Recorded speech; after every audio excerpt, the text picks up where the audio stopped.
Hello friends, how are you all? I hope you all are doing well. So सबने मनरेगा का one shot lecture देख लिया होगा, ठीक है।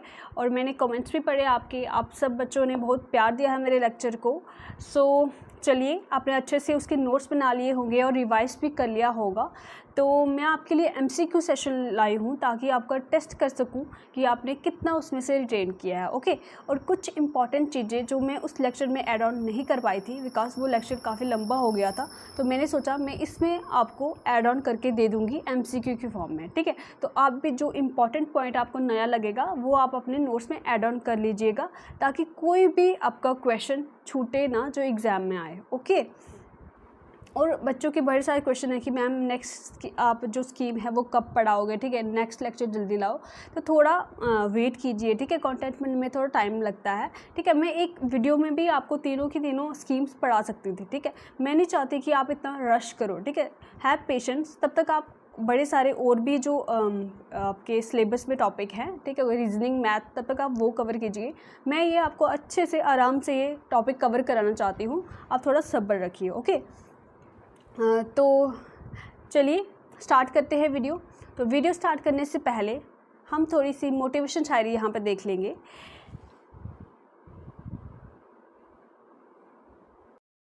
तो शायरी कुछ इस तरह से है।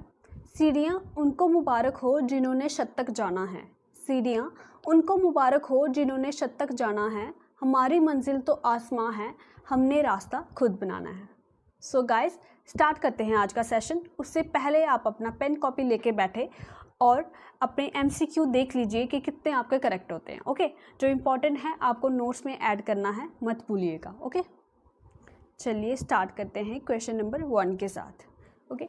So who select the social audit committee under the MNREGA, ठीक है। सोशल ऑडिट मैंने बताया था आपको कि जो भी फंड्स रिलीज़ होते हैं मनरेगा के अंडर, तो उनकी ऑडिटिंग करते हैं, ठीक है, कि कैसे फंड्स जा रहे हैं, ठीक है। तो सोशल ऑडिट की जो कमेटी है उसको कौन सेलेक्ट करता है? तो उसको सेलेक्ट करता है हमारा, कौन करता है बताइए? ग्राम सभा करती है, डिस्ट्रिक्ट कलेक्टर करता है, जिला पंचायत करता है या MLA करता है, ठीक है। So correct option here is Gram Sabha, ठीक है। तो जो सोशल ऑडिट की कमेटी है उसको ग्राम सभा सेलेक्ट करता है। तो ग्राम सभा है कौन बेसिकली, ठीक है? जो हमारी हल्का मजलिस होती है, हल्का मजलिस, ठीक है। जो हल्का मजलिस होती है, ठीक है, हमारी पंचायत में हल्का मजलिस होती है। क्या होती है हल्का मजलिस? ठीक है, जो हमारे वोटर्स होते हैं, all the voters, all voters, जो सारे के सारे वोटर होते हैं हल्का पंचायत के, ठीक है, हल्का पंचायत के जो सारे के सारे वोटर्स होते हैं उनको हम क्या बोलते हैं? ग्राम सभा बोलते हैं। और ग्राम सभा का ही दूसरा नाम क्या है? दैट इज़ हल्का मजलिस। आई होप ये क्लियर होगा आपका। चलिए क्वेश्चन नंबर 2 की तरफ बढ़ते हैं। So question number 2 is national mission for a green India is merged with, option A Swachh Bharat Abhiyan, B national river conservation scheme, C national afforestation programme और D MNREGA. So the correct option here is MNREGA, okay. सो मैंने आपको बताया था कि मनरेगा के अंदर क्या होता है, जो नेचर ऑफ द वर्क होता है वो क्या होता है? ग्रीन एंड डिसेंट, ठीक है। तो आप यहाँ से भी आइडिया लगा सकते थे, ठीक है।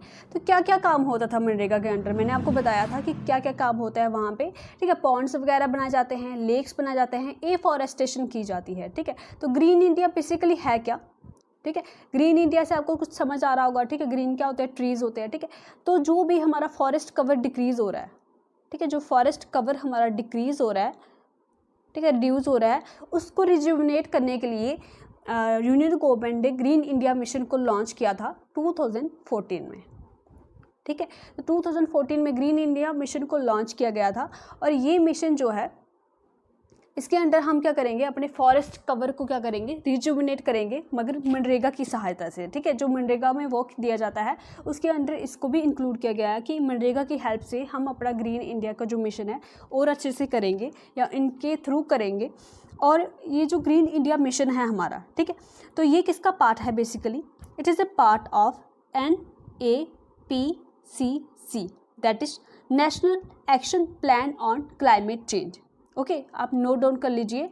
National action plan on climate change, ये इसका एक मिशन है, ठीक है। इसके अंडर टोटल कितने मिशन है? 8 मिशन है, ठीक है। बाकी के साथ आप मुझे कमेंट सेक्शन में बताइएगा, ठीक है। NAPCC that is national action plan on climate change, उसके अंडर हमारा एक ग्रीन इंडिया मिशन आता है, ठीक है। बाकी के इसके 8 है टोटल, और 7 आप मुझे कमेंट सेक्शन में बताएंगे, ठीक है। तो मैंने आपसे पूछा था कि त्रिपुरा के जो नए CM जो बने हैं तो उनका मुझे नाम बताइए कमेंट सेक्शन में। तो वहाँ पे मैंने देखा एक ही स्टूडेंट ने बताया हुआ है, बाकी किसी ने भी कोई नहीं बताया हुआ, ठीक है।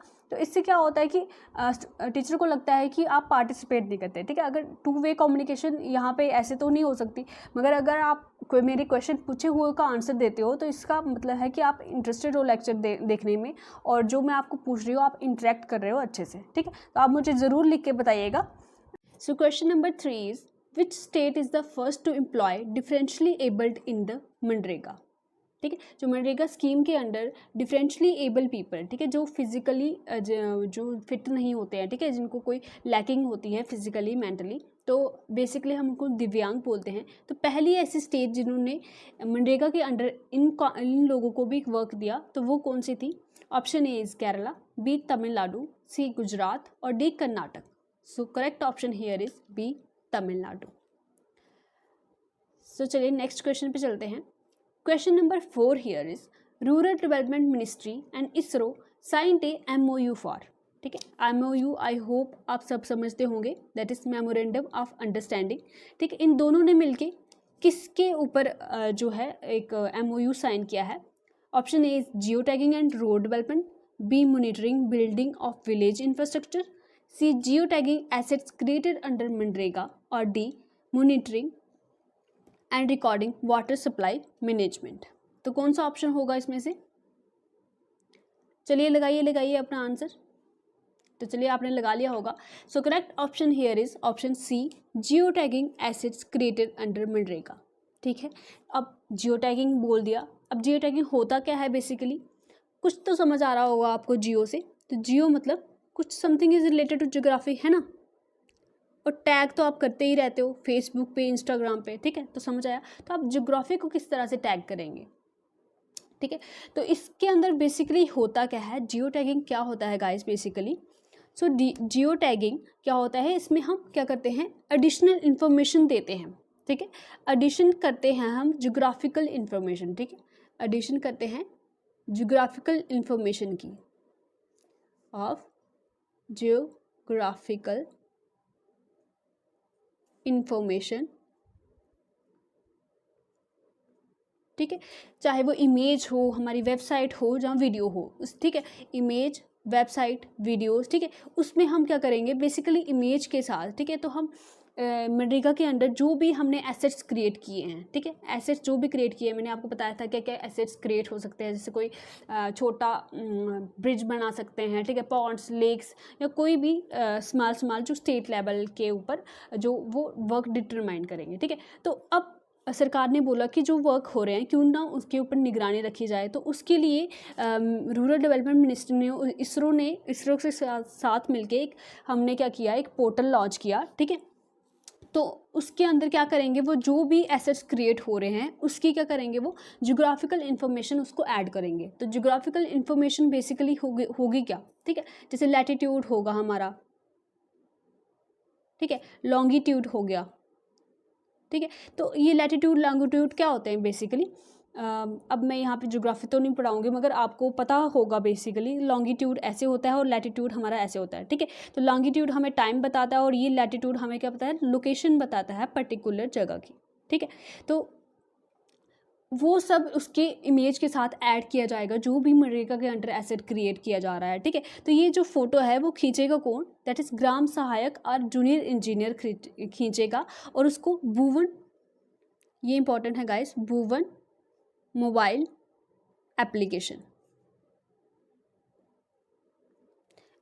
नहीं, प्लेटफॉर्म, मोबाइल प्लेटफॉर्म, ठीक है। अगर आप इसको सर्च करोगे गूगल पे तो आपको ये वेबसाइट दिख जाएगी और वहाँ पे इमेजेस आपको दिखेंगे। तो पूरा एक सैटेलाइट व्यू उसका इमेज का आता है पर्टिकुलरली, ठीक है। तो जो भी एसेट्स क्रिएट होंगे वो इस प्लेटफॉर्म के अंडर क्या कर दिए जाएंगे, अपलोड कर दिए जाएंगे। ओके, सो आई होप ये क्लियर होगा। सो नेक्स्ट चलते हैं। The union government has allocated dash for the Mahatma Gandhi national rural employment guarantee act scheme in 2021 to 2022। तो कितना जो बजट है एलोकेट किया गया है 2021 और 2022 के लिए, तो that is option A 72,000 crore. Question number 6 here is when did the MNREGA scheme officially launched. ठीक है, तो ऑफिशियली स्कीम के बारे में बात कर रहे हैं, एक्ट के बारे में नहीं। ठीक है, तो स्कीम कब लॉन्च हुई थी ऑफिशियली? ऑप्शन ए 2 नवंबर, 2 फरवरी, 2 अप्रैल और 2 सितंबर। ठीक है, तो मैंने आपको यहाँ पे ट्रिक भी बताई थी कि फरवरी हमारे क्या होता है, 2nd मंथ होता है और 2nd ही इसकी डेट भी है।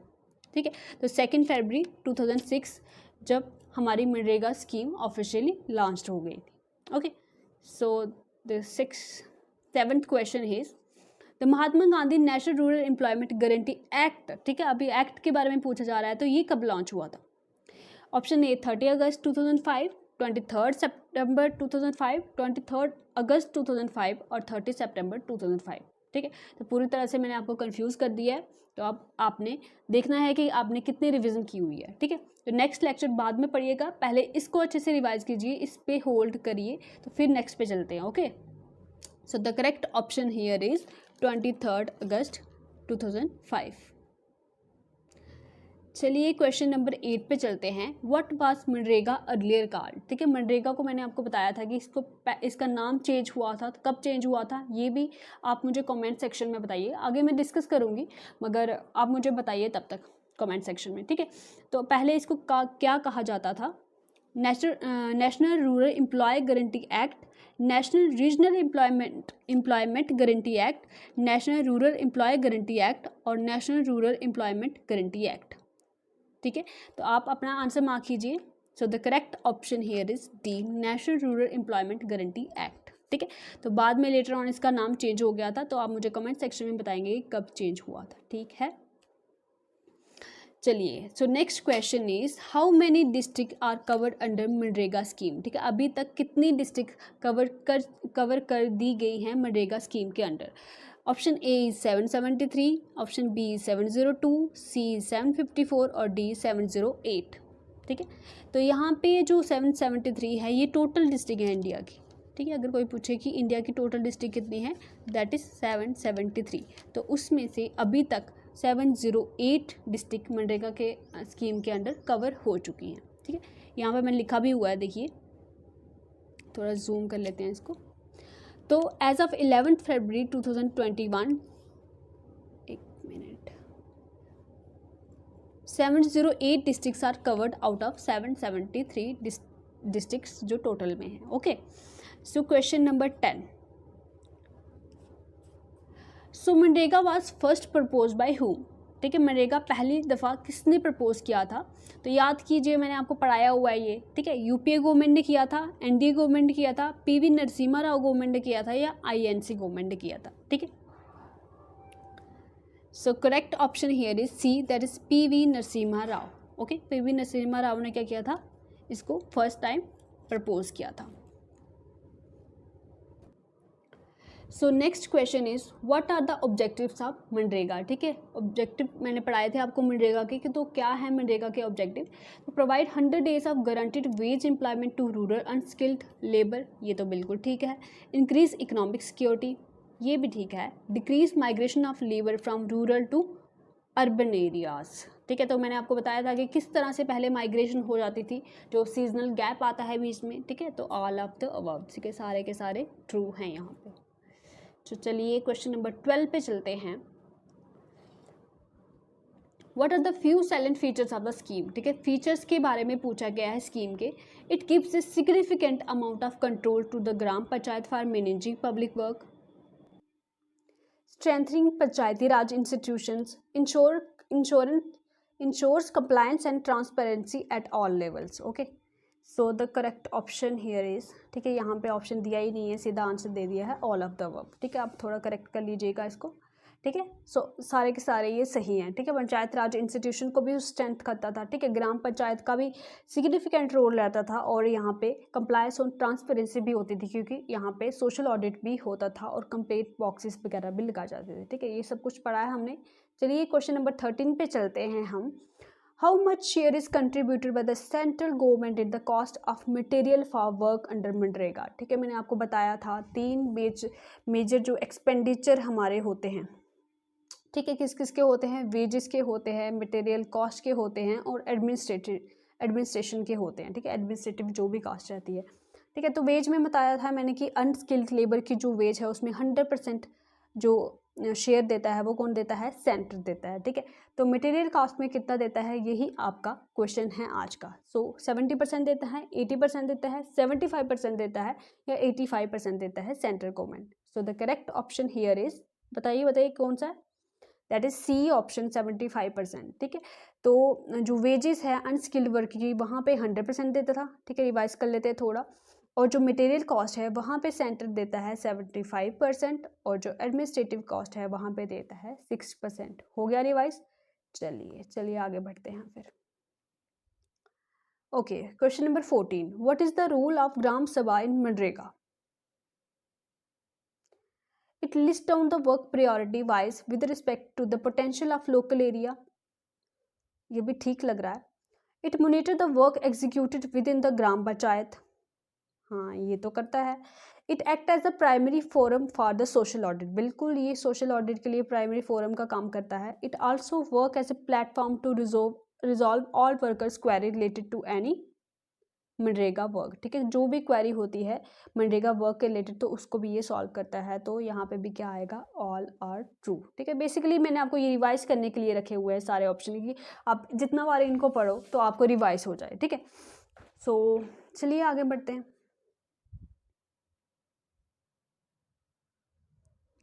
सो what is the role of gram panchayat in the Mahatma Gandhi national rural employment guarantee scheme? ठीक है, मैंने अलग से आपको इनके रोल नहीं कराए हैं, मगर जो मैं यहाँ पे करा रही हूँ वो आपने अपने नोट्स में ऐड ऑन करने हैं। ठीक है, क्वेश्चन पूछ सकते हैं कि आपको कोई स्टेटमेंट दे दी हो, क्या पता ग्राम सभा का बीच में रोल डाल दिया हो। ठीक है, तो इस तरह से कुछ कन्फ्यूज़न आपको जीकेएसएस भी क्रिएट कर सकता है। तो इसलिए आप इन सब के शॉर्ट एक बॉक्सेस बना लीजिए अपने नोट्स में और इनके रोल्स जो हैं वो ऐड ऑन कर लीजिए। Okay, so what is the role of gram panchayat in Mahatma Gandhi national rural employment guarantee scheme? तो all household are registered by the ग्राम पंचायत। बिल्कुल आपने देखा था कि किस तरह से जो ग्राम पंचायत का जो हाउस होल्ड है वो किस तरह से रजिस्टर करते हैं ग्राम पंचायत में जाके। ठीक है, तो it is responsible to allot work within 15 days from the application submission. बिल्कुल ये जितने रजिस्टर कर दिया है, जब वो एप्लीकेशन सबमिट करता है तो 15 दिन के अंदर अंदर काम देने का जो उसको वर्क प्रोवाइड करने का काम भी ग्राम पंचायत का होता है। ठीक है, ये भी बिल्कुल सही है। Next is it prepared an annual report that cover the achievement of the scheme. ठीक है, ये मैंने आपको नहीं बताया था, ये आप ऐड ऑन करेंगे, ये भी ऑप्शन सही है। इट होल्ड्स रोजगार दिवस। ठीक है, Rozgar Diwas at every ward once a month. ठीक है, तो ये हर एक वार्ड में जो रोजगार दिवस को क्या करता है, सेलिब्रेट करता है। तो ये भी ऑप्शन ठीक है। तो ऑल आर ट्रू, ये आप सब अपने नोट्स में ऐड ऑन करेंगे। ओके, सो नेक्स्ट चलते हैं हमारा question number 16। Okay, which among the following statements is not true? ठीक है, इसमें से कौन सी स्टेटमेंट सही नहीं है? ठीक है, आपने सही नहीं है जो वो ढूंढनी है। मनरेगा is one of the largest work guarantee program in the world which was launch in 2006। चलिए आगे देखते हैं, क्या मनरेगा जो है वो 2006 में आया था? चलिए देखते हैं। The primary objective of the scheme is to guarantee 100 days of employment in every financial year to adult members of any rural household willing to do public work related to unskilled manual labour. ये तो बिल्कुल ठीक है, लग रहा है मुझे, बिल्कुल ठीक है ये। At least 1/3 of beneficiary have to be women, ये तो बिल्कुल ठीक है। Wages must be paid according to the statutory minimum wages specified for agricultural laborer in the state under the minimum wages act 1948, ये भी बिल्कुल ठीक है। ठीक है, तो मनरेगा, देखिए मैंने आपको 2 चीज़ें बताई थी, MGNREGA। ठीक है, तो ये मनरेगा एक्ट है और एक हमारी मनरेगा, इसके अंदर जो स्कीम लॉन्च हुई थी उसको इस तरह से लिखते हैं। ठीक है, लास्ट में एस है, मनरेगा स्कीम। मगर यहाँ पे मनरेगा एक्ट के बारे में पूछा गया है। ठीक है, अभी हमने रिसेंटली पढ़ा कि वो 2005 में लॉन्च हुआ था और जो स्कीम है वो 2 Feb 2006 में लॉन्च हुई थी। ठीक है, तो ये यहाँ पे मुझे सही नहीं लग रहा। ठीक है, देख लेते हैं आंसर। बिल्कुल ये हुआ था 2005 में लॉन्च। ठीक है, ये देख लीजिए, थोड़ा कंफ्यूज कर देगा, ए और एस में ही फ़र्क है, थोड़ा याद ध्यान रखिएगा। ठीक है, चलिए देखते हैं question number 17।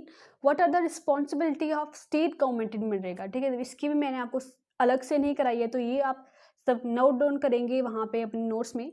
Frame rules on matters pertaining to state responsibilities under section 32 of the act. ठीक है, एक्ट कौन सा, ये मनरेगा एक्ट की बात कर रहे हैं। ठीक है, याद रखिएगा इसको कि ये क्या करता है, रूल्स को फ्रेम करता है on matters pertaining to state responsibilities under section 32 of the act, set up the state employment guarantee council. Very very important guys, ये सारे पॉइंट आप नोट डाउन करेंगे। Set up the state employment guarantee council, that is SEGC. Set up a state level Manrega social audit agency directorate with adequate number of people with knowledge on Manrega processes and demonstrated commitment on social audit। ठीक है, तो ये भी सही है इसका। Establish and operate a state employment guarantee fund। ठीक है, ये भी बिल्कुल ठीक है, तो ऑल आर ट्रू इसका सही आंसर है। ये सब आप ऐड ऑन करेंगे अपने नोट्स में। ठीक है, तो पूछ सकते हैं वहाँ पे कि कौन सा ये जो SEGC है इसको कौन इस्टेब्लिश करता है। ठीक है, तो इसको कौन इस्टेब्लिश करता है, स्टेट इस्टेब्लिश करता है। ठीक है, पूछ सकते हैं SEGF। ठीक है, that is state employment guarantee fund, इसको कौन ऑपरेट और इस्टेब्लिश करता है, ये भी स्टेट करता है। याद रखिएगा, इंपॉर्टेंट हो जाता है। ओके, सो नेक्स्ट क्वेश्चन है हमारा question number 18। So one of the key feature of many flagship schemes such as Manrega and NRLM is that they are demand driven। ठीक है, what are the features of demand driven scheme। ठीक है, तो NRLM क्या हो गया, basically national rural livelihood mission. ठीक है, तो ये सब जो है डिमांड ड्रिवन है। तो what are the features of demand driven scheme, तो क्या क्या फीचर्स होते हैं डिमांड ड्रिवन स्कीम में। यहाँ पे भी एक पॉइंट एड ऑन हो जाता है कि जो हमारी, एक मिनट गाइस, जो की फीचर है हमारे जो मनरेगा का वो क्या है, डिमांड ड्रिवन है। ठीक है, जिसकी डिमांड होगी वो की वही जाके वहाँ पे क्या करता है, एप्लीकेशन फॉर्म देता है। ठीक है, तो ये डिमांड ड्रिवन है। तो क्या क्या फीचर्स होते हैं जो डिमांड ड्रिवन स्कीम्स होती हैं। The process is driven from the grass root of society. जो डिमांड ड्रिवन जो स्कीम्स होती है उनका जो प्रोसेस है from the grass root of the society. ठीक है, ग्रास रूट क्या हो गया, पंचायती राज इंस्टीट्यूशन। ठीक है, जो विलेज लेवल पे वर्क करते हैं। ठीक है, ये तो सही लग रहा है मुझे। The planning is highly centralised. तो क्या सेंटर प्लानिंग करता है मनरेगा में, इसका कोई सेंटर प्लानिंग करता है वहाँ पे जाके, ये तो नहीं है। Implementation is largely done by the central government, ये भी नहीं है, सेंट्रल गवर्नमेंट इम्प्लीमेंटेशन नहीं करता है। ठीक है, तो यहाँ पे करेक्ट ऑप्शन क्या हो जाएगा हमारा, only one is the correct option here. Okay, हाँ बिल्कुल सही। चलिए क्वेश्चन नंबर 19 पे चलते हैं। NREGA has been renamed as Mahatma Gandhi national rural employment guarantee act on. ठीक है, मनरेगा पहला इसका नाम था। ठीक है, तो कब ये इसका नाम चेंज होके मनरेगा रख दिया गया। ठीक है, सो ऑप्शन ए इज 1 अक्टूबर 2008, 2 अक्टूबर 2009, 1 अक्टूबर 2008 और 2 अक्टूबर 2008। कौन सा ऑप्शन यहाँ पे सही है। तो हम जाएंगे, देखिए हमें पता है कि 2 अक्टूबर तो है, मैंने बोला था कि ये महात्मा गांधी यहाँ पे लिखा हुआ है, तो उनके बर्थडे पे उनके बर्थडे के दिन ही इस स्कीम को क्या किया गया था, उनके नाम पे रखा गया था। तो 2009 is the correct option here. Okay, option B is the correct. तो चलिए आगे चलते हैं क्वेश्चन नंबर 20 पे। मनरेगा receive the assent of the president on. ठीक है, प्रेसिडेंट का एसेंट मनरेगा को कब मिला था। तो ये गाइस ये भी इंपॉर्टेंट हो जाता है। जैसे हम जम्मू कश्मीर रीऑर्गेनाइजेशन एक्ट की बात करते हैं, तो JK में रिसेंटली जो एग्ज़ाम हुए हैं वहाँ पे पूछा गया था कि प्रेसिडेंट का एसेंट कब उसको मिला था। ठीक है, तो सो करेक्ट ऑप्शन यहाँ पे हो जाएगा 5 सितंबर 2005 में प्रेसिडेंट का एसेंट मिल गया था। ओके, एक मिनट, चलिए क्वेश्चन नंबर 21 पे चलते हैं। Who was the Minister of Rural Development when MNREGA act was pass. ठीक है, जब रूरल डेवलपमेंट के मिनिस्टर कौन थे जब मनरेगा एक्ट पास हुआ था, तो मैंने आपको बताया था, याद कीजिए आप। ठीक है, first is Raghuvansh Prasad Singh, second is Ramvansh Pratap Singh, या रामू प्रसाद सिंह, या रघुवंश प्रताप सिंह। ठीक है, कौन सा ऑप्शन इसमें से सही है। मुझे बताया, आप सब बच्चे कर दोगे क्योंकि मैंने आपको बताया था कि रघु और प्रसाद। ठीक है, रघु का प्रसाद। ठीक है, तो प्रसाद मिला, एम्प्लॉयमेंट मिली है तो प्रसाद हो गया। ठीक है, ऑप्शन 1 यहाँ पे सही हो जाएगा हमारा। चलिए नेक्स्ट चलते हैं। विच among the following issues the MNREGA card. ठीक है, जो मनरेगा कार्ड है अब ये कौन देता है, क्या वो ग्राम सभा देती है, ग्राम पंचायत देती है, स्टेट गवर्नमेंट देती है, सेंट्रल गवर्नमेंट देती है। तो आपको बताया था ये मैंने कौन देता है, तो ऑप्शन 2 यहाँ करेक्ट हो जाता है, Gram Panchayat is the correct answer here. Okay, so next question is NEFMS stand for, ठीक है। NEFMS मैंने बताया था आपको क्या है ये, ठीक है, डायरेक्ट बेनिफिट ट्रांसफ़र के लिए, क्योंकि पहले क्या होता था, फंड वगैरह बहुत लीकेज हो जाता था, तो अब ये इलेक्ट्रॉनिक सिस्टम हमारा कंडक्ट किया गया था, बनाया गया था NIC के द्वारा, नेशनल इंफॉर्मेटिक सेंटर के द्वारा ये डेवलप किया गया था, ताकि जो है डिले ना हो पेमेंट में, और जो बीच के इंटरमीडिएटर हैं वो ना पैसे खा जाएं, ठीक है। तो इसकी फुल फॉर्म क्या है basically? First option is national electric fund management system, second is national electronic fund management system management state, okay, national electronic fund movement system और national electronic fund management system, ठीक है। तो option 4 सही लग रहा है, तो 4 के साथ ही जाएंगे हम, और 4 सही है, बिल्कुल लॉक किया जाएगा, ठीक है। अब जीत चुके हैं 1 करोड़ रुपया। चलिए क्वेश्चन नंबर 24 पे चलते हैं। NIC स्टैंड्स फॉर, ठीक है, अभी NIC मैंने बोला आपको कि NEFMS को किसने बनाया है, NIC ने डेवलप किया है, तो अब NIC की फुल फॉर्म क्या है, ठीक है। तो नेशनल, देखिए आप ऑप्शन में कंफ्यूज हो जाएंगे, पहले आप ऐसे देख लीजिए, नेशनल इंफॉर्मेटिक सेंटर, ठीक, तो हम देख लेंगे नेशनल इंफॉर्मेटिक, यहाँ तो मेशन है, मेटिव है, यहाँ पे मेटिक्स दिख रहा है, तो ऑप्शन 3 हमारा सही हो जाएगा, नेशनल इंफॉर्मेटिक सेंटर, ठीक है। Option elimination is very useful method guys, ठीक है, आप एम्प्लॉय करेगा इसको। Who has been appointed as director general of NIC, ठीक है, अब भी रिसेंटली अपॉइंट हुए हैं, पूछ सकते हैं करंट अफेयर में आपका ये आ सकता है, तो कौन हुए हैं, ठीक है। तो option A is Manik Saha, second is Shri S Somanathan, 3 NV Ramana, और 4 राजेश गेरा, ठीक है। ये सब ही इंपॉर्टेंट है, आप मुझे एक एक करके बताइएगा। पहले हम डायरेक्टर जनरल देख लेते हैं, दैट इज राजेश गेरा is the director general of NIC। सो बताइए मुझे मानिक साहा कौन है, ठीक है, तो ये हैं त्रिपुरा के CM, ठीक है गाइस। पेपर में जो स्टेट्स के न्यूली अपॉइंटेड CM होते हैं उनके बारे में पूछा जाता है, गवर्नर के बारे में पूछा जाता है, तो आपका यहाँ पे एक MCQ और हो गया करंट अफेयर से। सेकंड हमारा यहाँ पे ऑप्शन है श्री S सोमनाथन, मैंने आपको पूछा था, शायद पूछा मैंने आपको, नहीं पूछा तो यहाँ पूछ लेते हो कि इसरो की ये क्या है, नए चेयरमैन हैं, चीफ हैं S सोमनाथन, इन्होंने के सिवान को रिप्लेस किया है, ठीक है। तो NV रमना कौन है, हमारे चीफ जस्टिस ऑफ इंडिया हैं, ठीक है, अभी करंटली जो चीफ जस्टिस हैं वो कौन है, NV रमना, ओके। चलिए आगे चलते हैं, question number 26, which state receive the maximum hike in wage rate for the current financial year, सबसे ज़्यादा वेज रेट में जो हाइक मिला है वो किसको मिला है, कौन सी स्टेट को मिला है? Option A is Meghalaya, 2 is Kerala, 3 is Manipur और गोवा, ठीक है, बताइए मुझे। So option 4 is correct here, that is Goa को कितना सबसे ज़्यादा मैक्सिमम हाइक वेज रेट मिला है, तो आप मुझे बताइए कि कितना वेज रेट मिला है। मैंने आपको ट्रिक बताई थी इसकी, बताइए मुझे कमेंट सेक्शन में कि कितना हाइक हुआ था इसका, ठीक है। तो मैंने क्या बताया था, G से 7 है, ठीक है, तो 7.14 समथिंग इतना ही था शायद, ठीक है। चलिए आगे चलते हैं क्वेश्चन नंबर 27 के साथ। Which among the following statement is not true, इसमें से कौन सी सही नहीं है? मनरेगा implemented in the Jammu Kashmir on 2 Feb 2008, the wages rate of Manipur Mizoram Tripura remain unchange for the upcoming financial year, ये तो ठीक है, ये भी ठीक है। द मनरेगा wage rates are fixed according to changing the CPI AL, ये भी बिल्कुल ठीक है, ठीक है, ऑल आर ट्रू, सब के सब ठीक है, ठीक है। ये मैं पहले के डिस्कस कर चुकी हूँ तो इसलिए इतना इसको डिस्कस नहीं कर रही हूँ, ठीक है, मैंने सब पढ़ाया हुआ है आपको। ये जिसने नहीं देखी है वीडियो पर वो पहले मनरेगा का वीडियो देख लीजिए, उसके बाद ये क्वेश्चन अटैम्प्ट कीजिए, ओके। सो मनरेगा wages are paid under the minimum wages act 1948, important हो जाता है गाइस, याद रखिएगा, मिनिमम वेजेस एक्ट 1948। देखिए 1947 में हमारा देश आज़ाद हुआ था और उसके बाद ही हमने गरीबी हटाने के लिए एक मिनिमम वेज एक्ट लाया था कि कितना वेजेस होनी चाहिए, पर्टिकुलरली 1948 में लाया था, ठीक है। Under subsection 1 of which section of मनरेगा, ठीक है, सेक्शन पूछी है कि कौन सी मनरेगा की सेक्शन के अंडर यूनियन गवर्नमेंट फिक्स करता है wage rate for unskilled manual labour every year, ठीक है।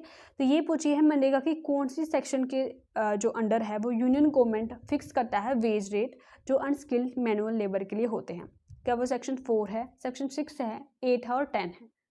So correct option here is second, section 6, okay. So question number 29, which article empower an MLA to decide whether or not panchayat are need to be employed. ठीक है, मैंने अच्छे से confuse किया आपको, हर जगह जे लगाया हुआ है। ठीक है, तो अभी आपको आर्टिकल याद होगा तो ही आप लगा पाएंगे। ठीक है, तो करिए करिए याद कौन सा आर्टिकल था, ये बहुत इंपॉर्टेंट हो जाता गाइस। ठीक है, बताया था मैंने आपको किस तरह से ये हिंडर करता है फंड एलोकेशन में, है ना। तो MLA बोलते हैं मुझे पैसा दे दो, मैं दे दूंगा सबको, पंचायत को इंक्लूड करने की क्या ज़रूरत है ना। तो article 243G is the correct option here. Okay, so last question है आज का।